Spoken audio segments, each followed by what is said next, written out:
There is a monster that lives in the middle of the Pacific Ocean. It doesn't have teeth, it doesn't have claws, it doesn't have a roar. It is made of wind and water. When it wakes up, it can swallow a 40-foot yacht in a single bite. It can snap a mast like a toothpick. It can turn a romantic adventure into a horror movie in the blink of an eye. On September 22, 1983, a young couple was sailing a beautiful yacht called the Hazana from Tahiti to San Diego. It was supposed to be a dream trip, a delivery job that felt like a vacation. Tami Oldham was 23. She was in love. Richard Sharp was 34. He was an expert sailor. He was the love of her life. They were tanned, happy, and free. But then the barometer dropped. The sky turned a bruised purple. The wind began to scream. They had sailed straight into the path of Hurricane Raymond, a Category 4 monster with 160-mile-per-hour winds and waves the size of skyscrapers. They tried to run, they tried to hide. But the ocean is faster than a sailboat. Richard screamed at Tami, "Go below, get inside." He clipped his safety harness to the wheel. He insisted on staying on deck to fight the storm. Tami went down into the cabin. She heard the roar of the wind. She heard Richard shouting. And then silence. A rogue wave, a wall of water 40 feet high, flipped the boat end over end. Tami was thrown against the cabin wall. The lights went out. The world went black. When she woke up 27 hours later, the storm was over. The boat was a wreck. The mast was gone. The cabin was half flooded with water and blood. She crawled onto the deck, screaming Richard's name. But the deck was empty. The safety line, the line that was supposed to keep him safe, had snapped. Richard was gone. She was alone. She was injured. She was 1,500 miles from the nearest land. And she had just inherited a ghost ship. But here is the twist that makes this story one of the most haunting survival tales of all time. Tami didn't stay alone. As she lay there, contemplating suicide, she heard a voice. It was Richard's voice. He was talking to her. He was telling her to get up. He was telling her how to fix the pump. For the next 41 days, Tami Oldham would sail a broken boat across the largest ocean on Earth, guided by the hallucination of the man she loved, a man who was already dead at the bottom of the sea.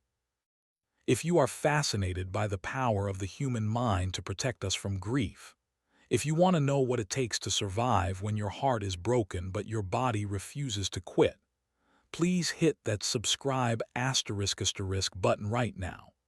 You need to hear this story because it proves that sometimes love is the only compass that works. To understand the tragedy, we have to feel the romance. 1983, the South Pacific. Tami Oldham was a free spirit. She was young, blonde, and adventurous.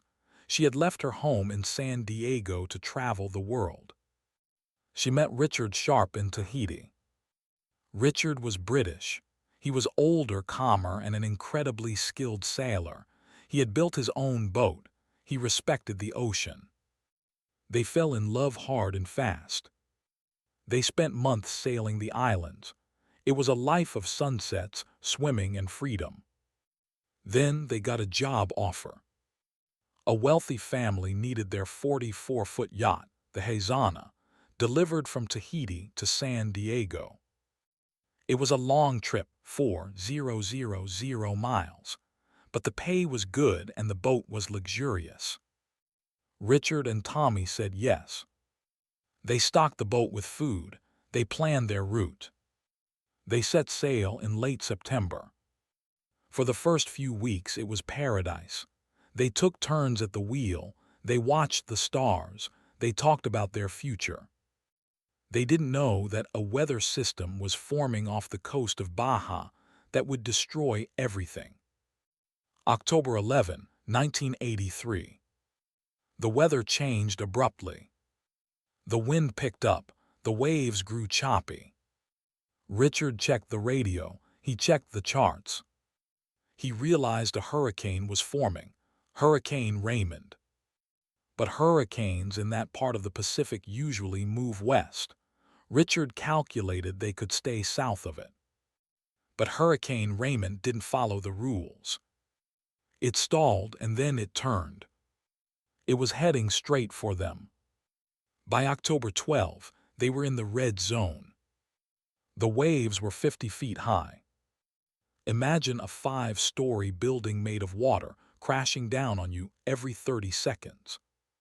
The wind was so loud they couldn't hear each other scream.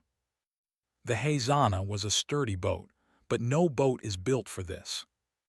They took down the sails. They were bare poles, running with no canvas, just trying to survive. Richard was grim. He knew the danger. He told Tami to take the helm while he rested. Then he took over. "Go down," he told her. "I've got this. I'll call you when I need you." He clipped his safety tether, a strong nylon webbing to the boat's cleat.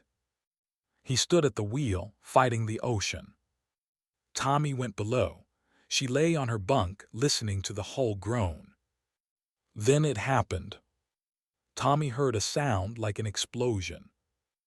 It was the sound of a rogue wave breaking directly onto the boat.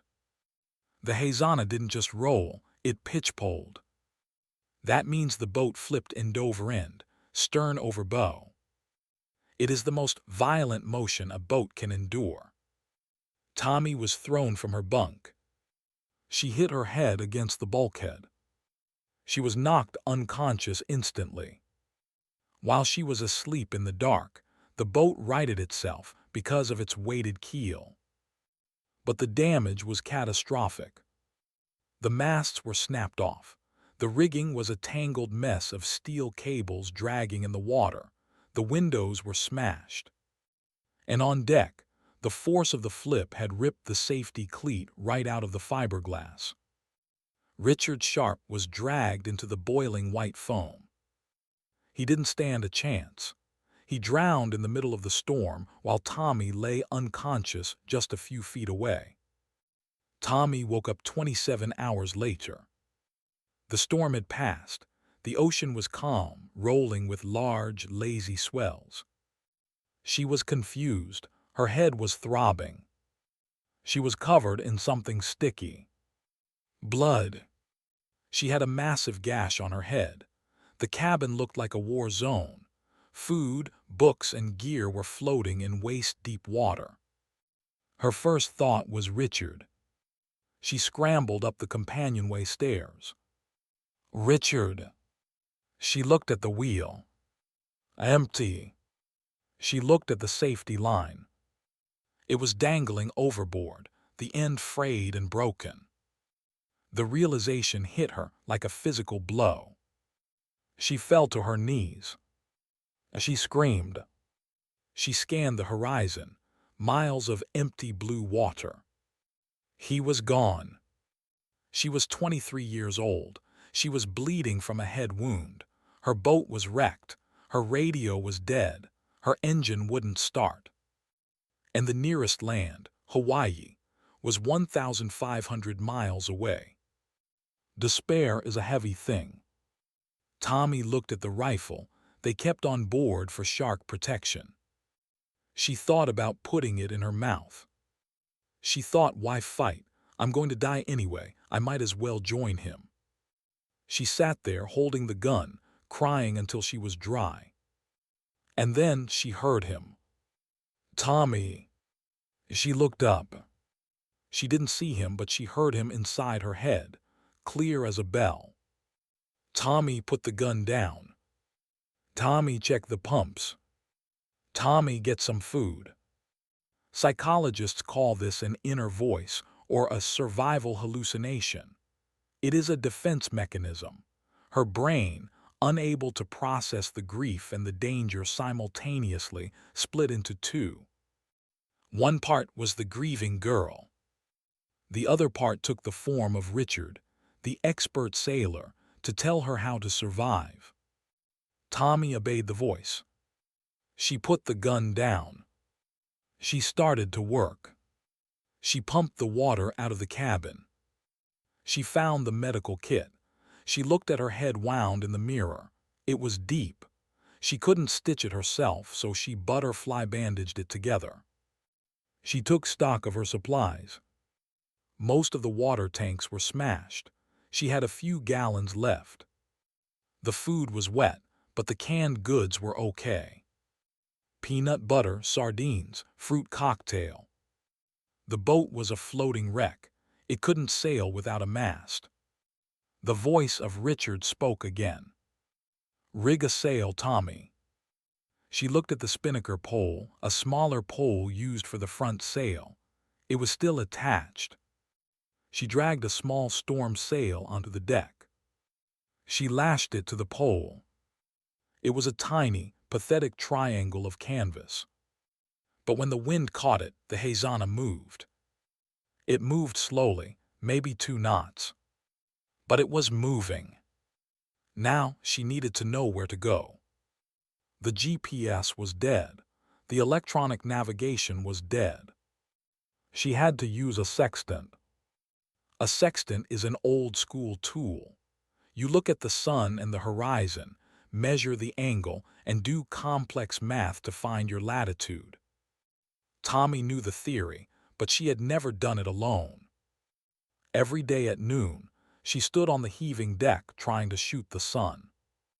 She calculated her position. She decided to aim for Hilo, Hawaii. It was a tiny dot in a massive ocean. If she missed it, she would drift until she starved. Days turned into weeks. The routine was grueling.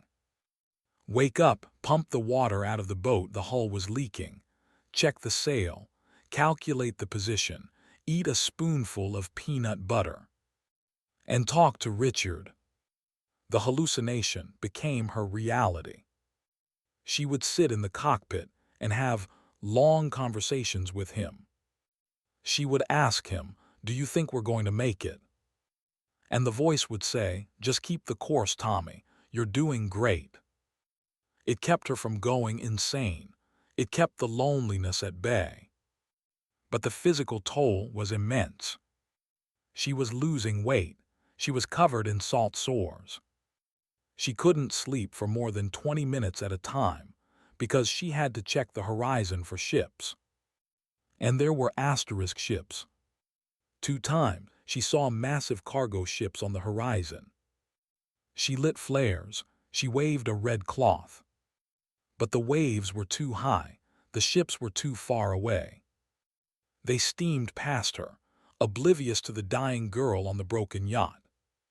Those were the darkest moments. She screamed at the ships. She screamed at God. And then she would hear Richard. "Don't give up, Tami.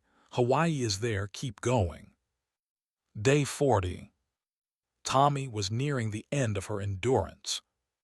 She calculated she should be close to Hawaii. She looked at the horizon. She saw a shape. Clouds. She stared at it for an hour. It didn't move. It was a mountain, the big island of Hawaii. She burst into tears. Richard, look, it's land. But as she got closer, she realized a terrifying truth. She was drifting toward the reef. The Hazana had no engine. If she hit the reef, the boat would be torn apart and she would drown just miles from safety. She needed help to get into the harbor. Then a miracle. A large Japanese research ship, the Hokusei Maru Asterisk, was coming out of the harbor. Tami grabbed her last flares. She fired them. She stood on the deck, waving her arms. The ship saw her. They turned. They threw her a tow line. Tami caught it. She tied it to the Hazana. The ship towed her into the port of Hilo. As the boat entered the calm waters of the harbor, the adrenaline crashed. The anchor dropped. People from the harbor came running. They saw the battered boat. They saw the skeletal woman. They helped her onto the dock. Someone handed her a burger. Someone handed her a fresh apple. The taste was overwhelming. But in that moment of rescue, something heartbreaking happened. Tami looked back at the boat. She looked for Richard. And for the first time in 41 days, the voice was silent. The presence vanished. She realized with crystal clarity that he hadn't been there. He hadn't helped her rig the sail. He hadn't helped her navigate. She had done it. She had done it all herself. The grief, which she had pushed down for 41 days so she could survive, came rushing back like a tsunami. She collapsed on the dock, weeping not for her survival but for her loss. Tami Oldham spent years recovering. She had severe head trauma. She had PTSD. She couldn't look at the ocean for a long time. But she was a sailor. The salt was in her blood. She eventually went back to sea. She eventually married and had a family.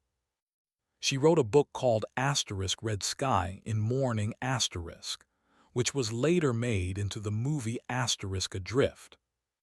She wears a sextant pendant around her neck. It represents the tool that saved her life. But she also carries the memory of Richard. He didn't survive the storm, but his love did. His love was the voice that told her to put down the gun. The Tami Oldham story is a masterpiece of survival gone wrong because it explores the third man factor. This is a phenomenon reported by many survivors, Shackleton mountain climbers, where they feel a presence guiding them. It shows that the human brain is wired to survive. It will invent a companion if it needs one. It will create hope out of thin air. And it reminds us that survival isn't just about food and water. It's about having a reason to live. For Tami, her reason was Richard. Even though he was gone, she survived *for him. She survived to tell his story. Tami Oldham Ashcraft proved that you can lose your mast, you can lose your engine, and you can lose your partner. But as long as you don't lose your mind, you have a fighting chance. She navigated 1,500 miles with a plastic triangle and a broken heart. And she made it home. This story always makes me cry. The idea of her talking to him for 41 days, only to realize he was gone. It's heartbreakingly beautiful. Do you believe in the third man factor? Was it just her brain, or was it something spiritual? Let me know your thoughts in the comments below. If you are moved by Tami's strength, please hit that *** button. And subscribe ***. I have a story coming next week about a man who survived an avalanche by drinking melted snow from his own cupped hands for 18 days.